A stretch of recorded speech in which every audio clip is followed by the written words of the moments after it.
Hello, racing fans. Welcome to our Gallop TV preview show. It's for Thursday, the 14th of November. We're on the inside track at Turffontein. I trust that you're well. And looking forward to previewing this race meeting with Alistair Cohen. But before we introduce him, I must just add that when I had a look at the race meeting that was scheduled for the Vaal, and then, of course, the meeting changed to Turffontein, it was out of Alistair Cohen's hands. I'd like to start off the show by saying that's out of your hands, Alistair, because of it being pre-recorded. So your selections were for one track, and it's just the way it is that they changed the track to Turffontein. Yeah, good day, Dees. You know what? We went very, very close as well. We went out the bipod on the last leg. Obviously there were a couple of races, certainly towards the end of the day, that became a little bit of a lottery. What was due to be run down the straight at the Vaal went, 1,000 meters. We were looking at high number draws down the Vaal, 1,000 meters, 1,200 meters on the Turffontein inside track. High number draws, you are dead in the water. You might as well stay at home. And that's obviously what a lot of trainers thought with a lot of scratchings that were on the card. But overall, we went close. I think the form is there, Dees, as we go into round 3 or 4 of our big Turffontein week. What became 4 meetings at Turffontein, always 4 meetings in the half-belts. I'm pleased to say, while I'm up here, that we shouldn't be sort of worrying about the rain. I think we good for another week or so, week to 10 days. I think we've seen the worst of our first proper rains for the season. There'll be more to come, obviously, but for now, for this meeting and for the next week, I think we should be pretty good. Yeah, and we congratulate the stable of Alec Laird and the Connections on winning the 2024 Victory Moon Stakes. Let's get straight into it. 12:30, Work Riders Maiden Plate, and at the time of recording, betting single figures. Number 2 at 7-2. Horse number 4 at 5-1. 5 is at 5-1.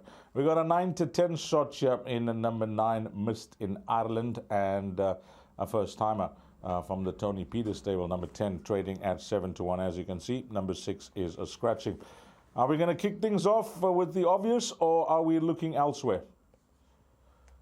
We're kicking things off with the obvious, D's. Famous last words. I like this card. I've gone with the place accumulates, which obviously begins in race number 2, and I've played it very thin. Gets a little bit harder towards the end, but certainly nothing that would make you scratch your head. Certainly not scratching mine. I think the 9-10 shot will win the first race. Number 9, Mist in Ireland. Pelasila Monkawa takes her out.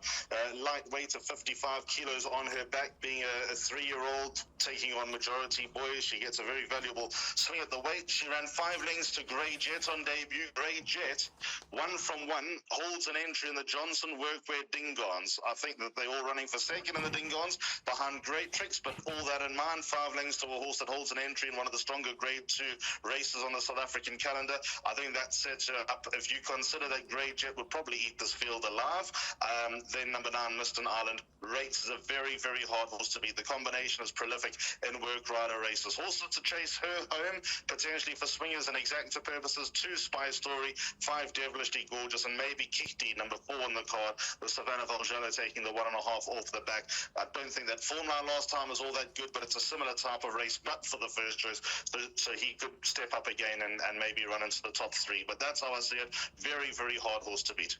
Race number 2 kicks off the place accumulator.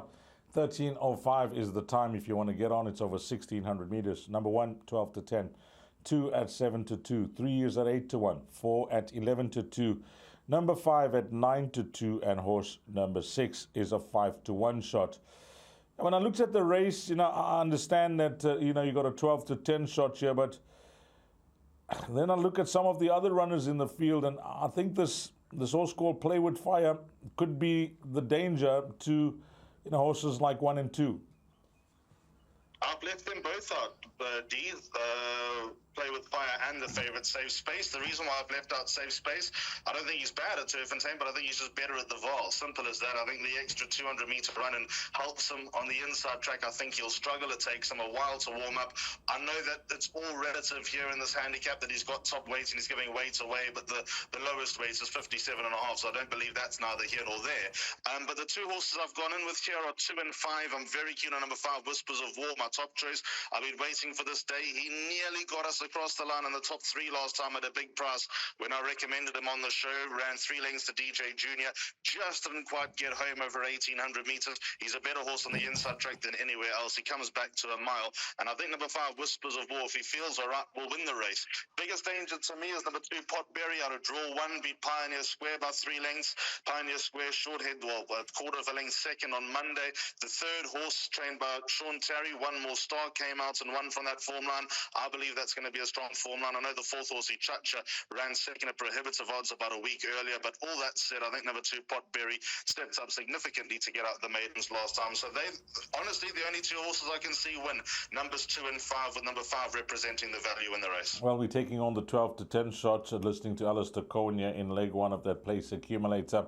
And when it's a small field of 6 runners and you're beating the top one, it's a nice way to play a trifecta or quartet. Race number 3, pick 6, 1,200 meters.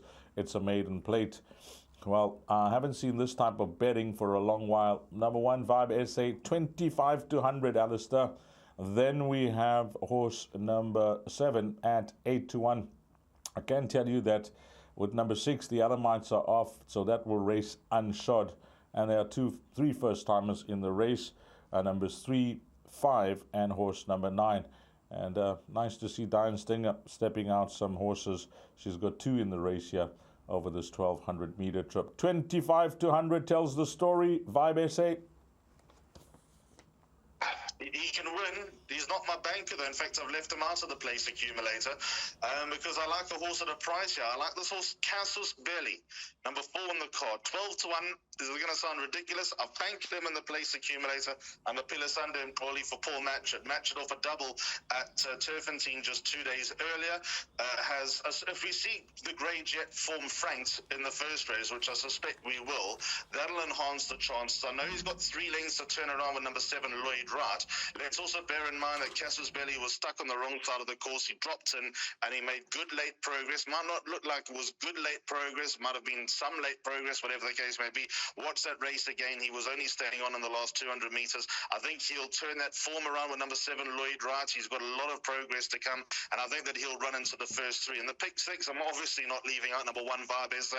He's banging at the door. He comes off a layoff. For me, he's run with some very, very weak opposition. His last run was his best. Might not suggest that lengthwise, but I thought that was his best. But getting beaten at 3 to 10, they've been beaten at 4 to 10 and 6 to 10 and even money before. That 25 to 100, I couldn't jump in number 1, Vibe SA. Like I said, he probably sets the standard here. Watch the market on the first timers, both trained by Diane Sting. I'd venture to say number 5, Drive Like a Master, could be the one to watch over number 9, 7th Fleet. But the market will tell us a little bit more. But I think there's a lot of value. 12 to 1, number 4, Casus Belly. I reckon that he'll run into the top 3. Represents a lot of value. And yes, he's a PA banker. Okay, Alistair Cohen finding some value. And we're not suggesting that Vibe SA is not a worthy favourite, it can't win. But sometimes it could pay to play against the grain. Race number 4, 1,200 meters, maiden plate, fillies and mares. Number 1 at 11 to 2, number 2 at 18 to 10. Horse number 3 is at 9 to 2, form update, 9th beaten 11 lengths. Then we got number 4 at 28 to 10, 7 at 7 to 1. And as you can see, number 8 is a scratching at the time of recording. Sean Terry's runner with Gavin Arena up. What you make of number 4 here? Because I looked at the race and I think that it could be 2-4 for the place accumulator and the buy pot, and then add in 1 for the pick 6. I'm satisfied with 2 and 4 on the pick 6 and banker 4 on the buy pot and place accumulator. And here's why. D's number 4, Milo's Millionaire, stands out to me. Has met Montana Lights once before, beat her by 6 lengths. Simply Majestic rather, beat her by 6 lengths. There were different races, I know, but the point is Milo's Millionaire still has that type of sway over number 2, Montana Lights. Draw 1 going to be a big advantage for this daughter to give me the green light. And added to that, she's been sparingly raced. She'll be a fitter horse now. She got horribly lost last time down the Vaal Straight. It was her first run down the Vaal Straight. She returned not striding out. The fact that she's back 14 days later suggests that Sean Terry found nothing untoward. She does not take on a particularly strong field, and I think that there's so much in her favour here, number 4, Marlowe's Millionaire, that I'm prepared to make her my second place accumulator banker in a row. Sean Terry's turning on those jets. He always does this time of year when we get closer to the Betway Summer Cup, and I just think that this filly holds the aces in the race. I do respect number 2, Montana Loud's a bit of a query about her going 1,200 metres. She's bred to get it, but her speed doesn't allow me to be overly blown away, but she's always had a bit of a reputation, and I'm a little bit worried about number 1, Cully Carr, dropping in distance. She's just not ripping up any trees. Nathan Klink takes her out for Alec Laird, comes back from a layoff. Maybe the time off will do her a world of good. She's the alternative. I'm going to leave her out of the pick 6, but if you're uncomfortable with that, then maybe put her in. But I do think number 4, Marlowe's Millionaire, rates is a very hard horse to beat. 4 to beat to the cover. Race 5, 2,600 meters, maiden plate. We bring up the field. Number 1 is a scratching. Then we have horse number 2. Well, I said 25 to 100 earlier on. Well, let's go. This is 35 to 100. Number 2, Clear the Path for Brett Crawford. Then we have number 3 at 33 to 10. Horse number 5 is a scratch. And we got number 7. There is some money up. The Hollywoodbets. Look at this, Alistair. I don't know if it's grabbed your attention for any of your inclusions. 8 to 1. That has shortened into 7 to 2. Corne Species runner. And horse number 8 races with the blinkers off. Yeah, we had a 25 to 100. We now got a 35 to 100. 2 very short price favorites on Thursday. Yeah, and this one I'm leaning towards strongly, number 2, Clear the Path. I think he's crying for the distance. He's got respiratory issues, as you can tell by the comments in the computer form. So that is a little bit of a worry, but he runs like he'll get the trip. Please believe me that Cabello Mazzaniani, Brett Crawford and James Crawford would not be resting on their laurels here. This would be a calculated decision and be the opinion of all parties that he's looking for this trip, the son of Path Fork out of a Lizard Island mare. So from that point of view, I think that they're taking the step in the right direction. And when you look around, it looks like there might be some improvers here. Number 7, Splash Landing, certainly validates that line of thinking that he could be on the up 3rd run after arrest and potentially looking for this trip. But what's turned him around? I don't rate that Pan and Gold form line much either. And also, he's probably not the most reliable horse around, and that his comments also aren't all that pleasing. Fatigued last time over 2,000 metres, although that was a hot day at Turffontein, so maybe that was the reason. It certainly won't be that hot at Turffontein this time, not according to the forecast anyway. So I can see the motivation for the money, but there's no doubt that the steady progress that number 2, Clear the Path, has been making is noteworthy. The fact that he started his career over 1,800 metres, there were certainly no doubts from the stable that he'd be looking for a trip eventually. His best start came on the inside track when he for a second to Don King, followed that with a good run last time at the Vaal over 1,700 metres.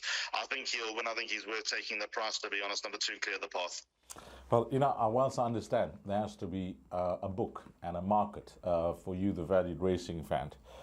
When I also read those comments that Alistair is talking about, when I saw respiratory noise reported in the last 3 races out of the 4 races to date, and now going 2,600 meters, and then I started digging my toes in here in race number 5. But you're going to have to be the judge here, whether Clear the Path, that's not going to hamper his progress to a bigger distance of 2,600 meters. But I liked Alistair's comments when he summed it up, that it will be a calculated decision by the very professional outfit of Brett Crawford. Race number 6, 1,800 meters, merit rated 74 handicap. Number 1, 5 to 1, 2 at 7 to 2, 3 at 5 to 1, 4 is at 28 to 10, and we got number 7 at 8 to 1. 8 is an 8 to 1 shot, and then that is it. Yeah, that is it. It's double figures, the balance here.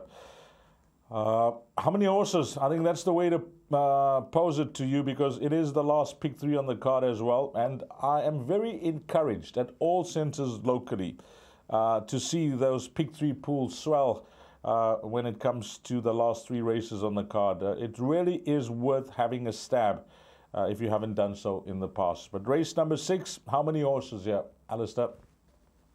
I'm I'm glad you brought that up. Just quickly, I know we're a bit pressed for time, D's. The last three race pick three is always a bit of a gold mine. There are a lot of people that are chasing at that stage. You get an inflated pool. Generally, you get one leg of that pick three as far as a race and quality race is concerned that might be of a higher quality to some of the earlier races. Not necessarily on this card, but that is a rule of thumb that you can potentially work with. So, yeah, maybe this last pick three is worth it because these are the hardest three races on the card, kicked off by the hardest race on the card. I think it's a field leg in the pick six and the jackpot. I hate to be of no assistance. Very hard to put a pen through any of these. My PA numbers are 4, 5, and 9, and that is an order of preference. Number 4, DeMarco's Jet, Philly taking on Boys.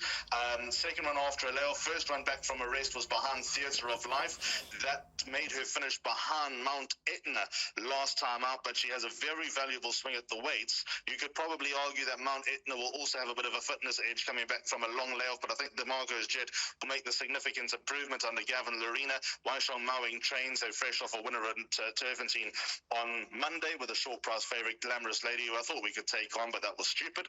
So for DeMarco's Jet, I think that she's probably under-delivered to an extent. She's remained consistent, but I think that she'll get very, very close in here. 5, the Octagon is very interesting because he always had a bit of a reputation and he's only broken through after 7 starts. That is a little bit of a worry.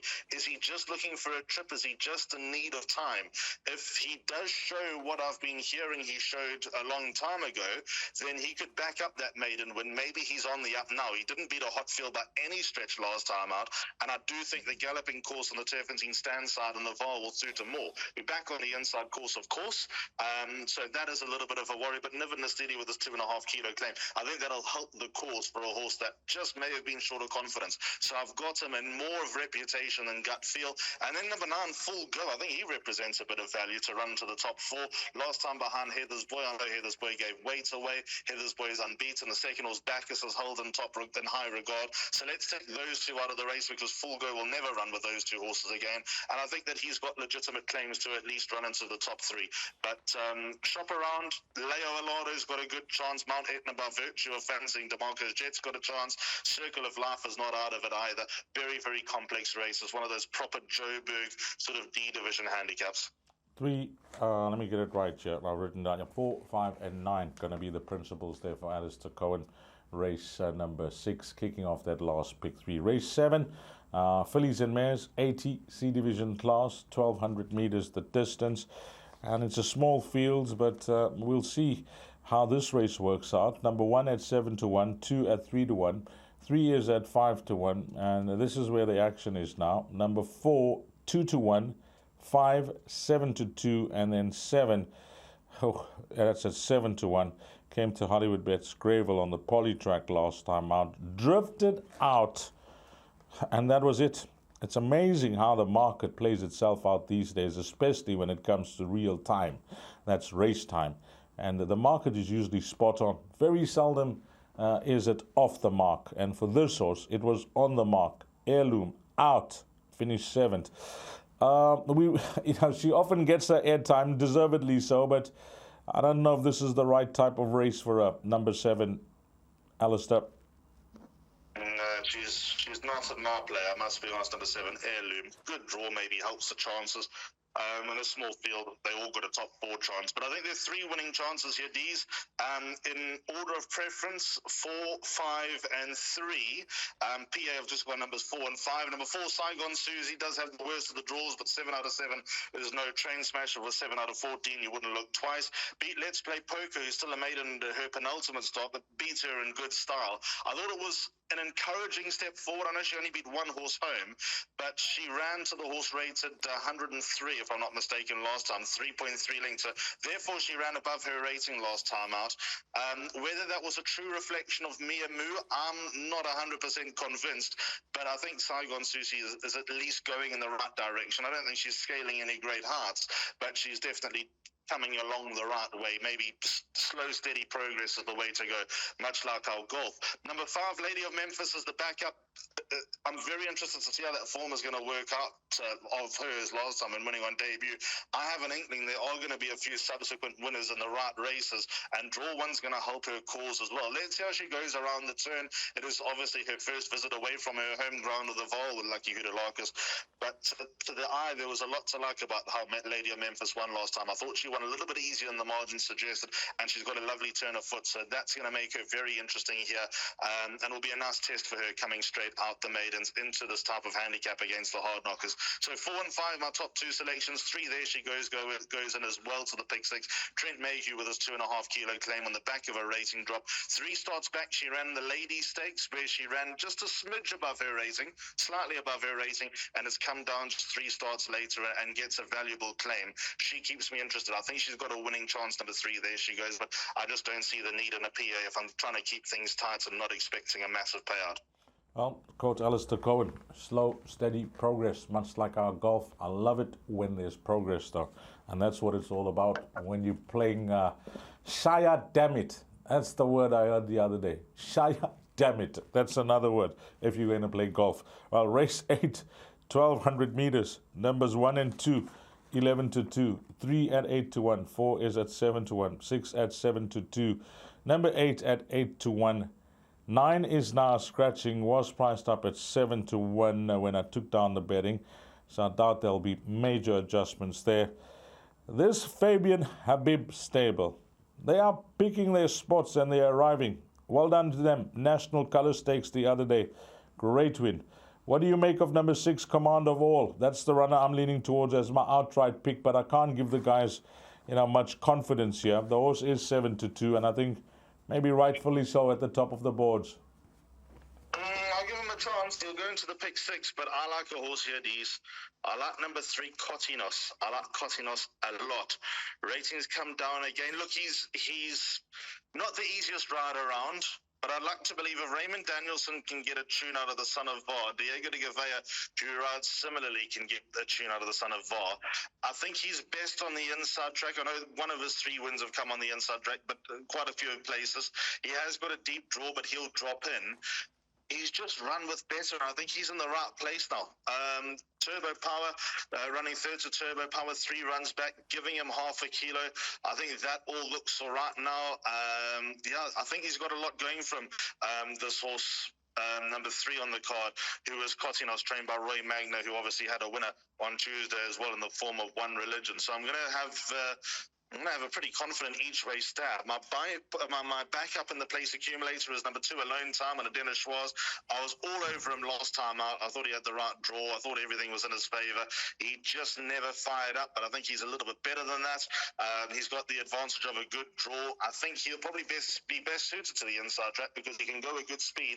He hasn't got the longest turn of foot, which will make him a bit of a force in my eyes on the inside track. So he can kick off that pace. Hopefully he can get first run. The track should be running fast enough with a sting out, and those are the only 2 horses that I've got in the place accumulator. But I would put number 6 into the pick 6, and that's probably where I'd leave it, to be honest. Okay, 2 words: race course, golf course, and the question is, which best describes Diego and Raymond? No comment. They'll be watching. No comment. They're great jockeys, brilliant jockeys. I'm just saying it tongue in cheek. They love their golf, and of course, they love their racing, and it's a tough choice, one would think. But for most of us, it'll be race course. Okay, let's go to your selections, Alistair. It's come up on screen now. 1:30 when the PA gets underway. That's my suggested bet. 2 and 5 in the first leg. Potberry and Whispers of War. Barbanca for Cassis Belly at 12 to 1. Barbanca for Marlowe's Millionaire 28 to 10. Barbanca to Clear the Path. Did you say 35 to 100? By 4, 5 and 9, DeMarco's Jet the Octagon in full go. This is where the meeting opens up a bit. By 4 and 5, Saigon Susie and Lady of Memphis. By 2 and 3, Alone Time and Kotinos. So an affordable spend of just 24 rand for a full unit. You can play around. You've got room to maneuver and maybe include a couple where you might think I'm on a bit of a tightrope, but that's how I see this meeting at Turffontein. And we can get going for the weekend. Okay, thanks for your time, Alistair, and all the best. Cheers, Dees. Always a pleasure. Same to you. Same to the viewers. Have a good one. Yeah, and to you, the valued racing fan, on behalf of Gallop TV, Alistair Cohen, myself, Dees Diner, and have a blast. Find all the winners. Hopefully it turns out to be a wonderful Thursday for you if you are racing at Turffontein. And until we meet again, you take care. Salani Gasle.